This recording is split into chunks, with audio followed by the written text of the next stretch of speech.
I found out the president is actually my father. My mother hid it because his political enemies threatened us. Some secrets are buried so deep that when they finally surface, they don't just change your life, they rewrite your entire existence. I'm 28 years old, and until 3 months ago, I believed my father passed away before I was born. My mother raised me alone, working double shifts as a nurse, never complaining, never explaining the sadness that lived behind her eyes. We had a quiet life in a modest suburban home, far from the spotlight, far from danger. Or so I thought. Then I found the letters. Hidden in my mother's closet after she was hospitalized following a minor stroke, tucked inside a shoebox beneath old photographs, were dozens of handwritten notes on expensive stationery. They were signed with initials I recognized immediately, the same initials belonging to the current president of the United States. As I read through tear-stained pages and faded ink, the impossible became undeniable.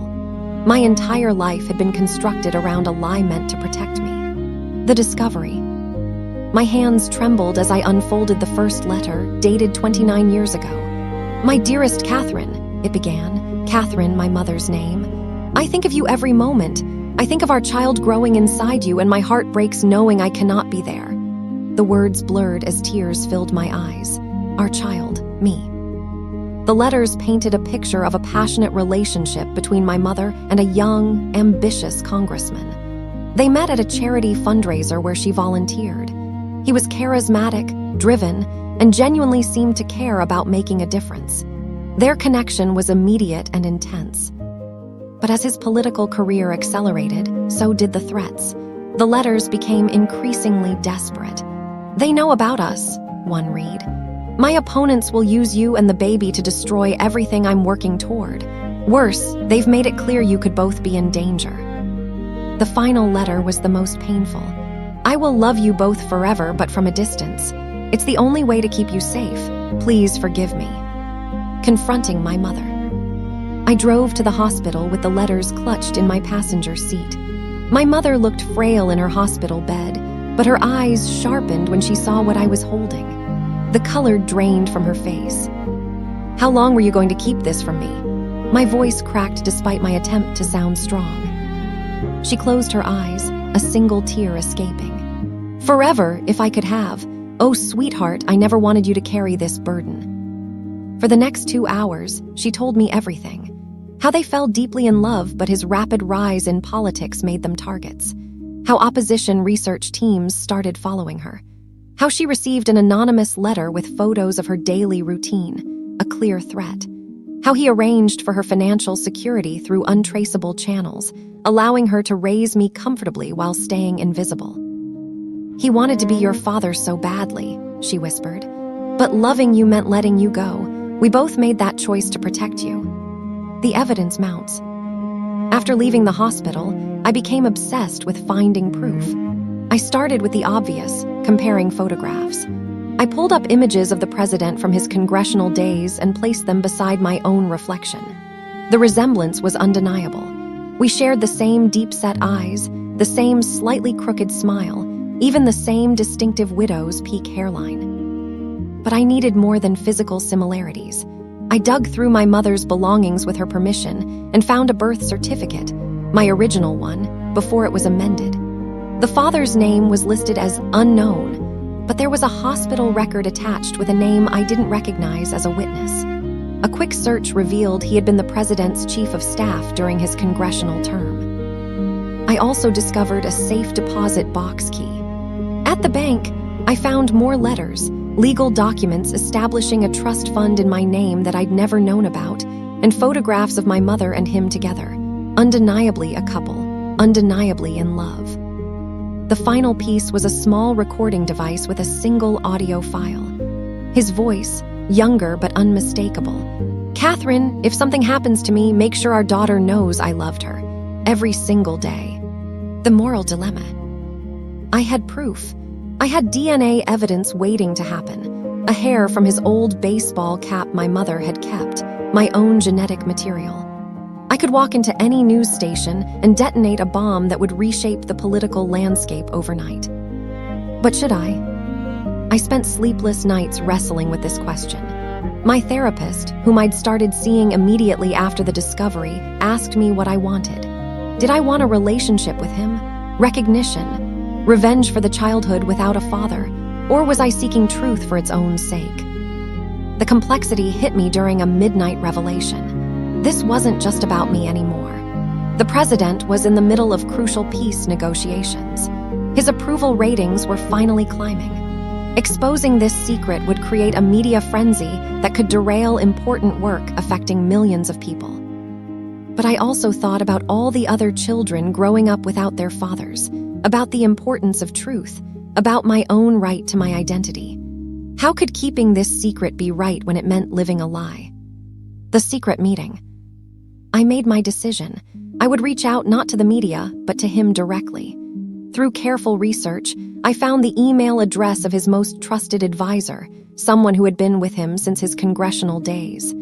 I sent a simple message with copies of 3 letters and a single line. I believe we need to talk. I'm Catherine's daughter. The response came within 6 hours. A burner phone number and instructions for a secure video call. When his face appeared on my screen, I gasped. It was like looking into a mirror that showed me 30 years into the future. He was crying before I even spoke. "I've followed your entire life from the shadows," he said, his voice breaking. "Every school play, every graduation, every achievement. I have a box in my private study filled with newspaper clippings of your debate team victories, your college acceptance, everything. I'm so proud of you." We talked for 3 hours. He explained the threats had been real. One group had attempted to plant explosives at my mother's workplace. He'd used government resources to protect us while maintaining distance. He'd wanted to reach out 1,000 times, but feared that any connection would paint a target on my back. Learning the full truth. Over the following weeks, we met twice more in secure locations arranged by the Secret Service. He explained the full scope of what my mother and I had been protected from. During his Senate campaign, an opposition research firm had compiled what they called a destruction file. When they discovered my mother's pregnancy, they'd made explicit threats. They said they would make it look like your mother was unstable, that she was lying about who the father was to extort me, he explained during our second meeting. Worse, they threatened to make both of you disappear if I didn't withdraw from the race. He'd hired private security that my mother never knew about. For 28 years, there had always been someone watching, protecting. The random neighbor who moved away when I went to college had been an agent.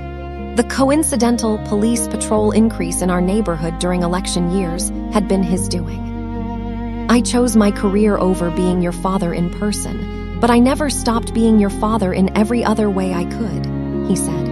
I don't expect forgiveness. I just hope you'll understand. The weight of decision. Now I faced an even harder choice than before. He'd offered me everything: public acknowledgement, a relationship, a place in his life after his term ended. But he'd also been honest about the consequences. The political opposition would attack my mother's character. They'd investigate every aspect of my life. They'd question whether I'd received unfair advantages, whether my college acceptance had been legitimate, whether my job had been earned. "You've built a good life," he told me. "You're a talented graphic designer with a growing client list. You have friends who love you for who you are, not for who your father is. I can't promise that going public wouldn't damage that." I thought about my mother, still recovering, who'd spent nearly 3 decades protecting this secret. I thought about my stepfather, who'd married her when I was 10, knowing the truth, and loved me as his own anyway. I thought about my half-siblings who didn't know I existed, innocent children who would be thrown into a media circus. But I also thought about living authentically, about the conversation I'd need to have with my future children about their grandfather, about whether hiding the truth made me complicit in the original deception. My choice a new beginning. After 6 weeks of soul-searching, I made my decision. We would maintain the secret publicly, but we would build a private relationship. He arranged for me to visit under the guise of being a freelance designer, consulting on White House digital projects, which actually became real work I was qualified for. I get to see him monthly. We have dinner in the private residence, just the 2 of us, making up for lost time. He's teaching me about policy and history. I'm teaching him about design and modern art. We're building something real, even if it's hidden. My mother cried with relief when I told her. "You have every right to be angry with us," she said. "But thank you for understanding that love sometimes means making impossible choices." I've learned that my stepfather knew everything from the beginning. His love for my mother and me was never conditional on biology. That realization made me appreciate him even more. The president and I have a plan. After his term ends, after the political firestorm won't affect ongoing governance, we'll consider going public. But for now, I'm content knowing the truth and having a father who, despite everything, never truly abandoned me. The morality of secrets. Looking back on this journey, I've learned that morality isn't always black and white. Yes, I grew up without knowing my biological father, but I grew up safe, loved, and protected from forces that could have destroyed my family. My mother and father made an impossible choice between truth and safety, between presence and protection. I've learned that sometimes love means sacrifice. My father sacrificed the joy of watching me grow up to ensure I could grow up at all. My mother sacrificed honesty to give me normalcy. My stepfather sacrificed ego to give me a father figure who was present. The moral of my story isn't that secrets are good or that deception is justified.